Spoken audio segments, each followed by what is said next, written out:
Two local nonprofits are now using billboard campaigns to highlight historically underpaid workers. You might have seen them just off of Interstate 10. As News Channel 3's Tatum Larson explains, the billboards are meant to represent the real stars of Coachella ahead of festival season. How do we both create the conditions for people to continue to enjoy the Coachella Valley for the wonderful place that it is? And how do we simultaneously create conditions for the folks that are making that possible? Heather Vicona, the president and CEO of affordable housing solutions nonprofit Lift to Rise, says they're highlighting the people who make events like Coachella possible with their new billboards. They're meant to be fun. It's great that Tyler, the creator's in town. It's great that No Doubt's here. We all love these folks, right?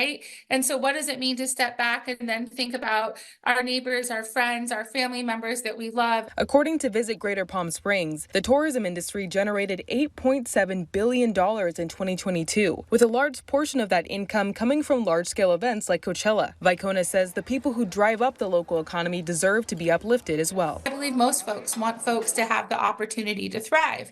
And so that begins by actually having a conversation. What we want to really do is to feature the real Coachella, workers that are harvesting all year round, not just during this time and this season. Luz Gallegos, the executive director of Todek Legal Center, says their fourth annual The Real Coachella billboard campaign is meant to represent the realities that local farm workers face as the impacts of Tropical Storm Hilary linger. We had farm workers that didn't work for 3 months, weeks. A lot of them are still behind on rent. Gallegos says she hopes the campaign continues to strike up conversations about how to provide better resources for farm workers and their families. We need to value and create dignity and really create a consciousness of those that have privilege that we need to do better. We need to do better for this workforce. If we want our economy and our state of California to be strong. In Indio, Tatum Larson, News Channel 3.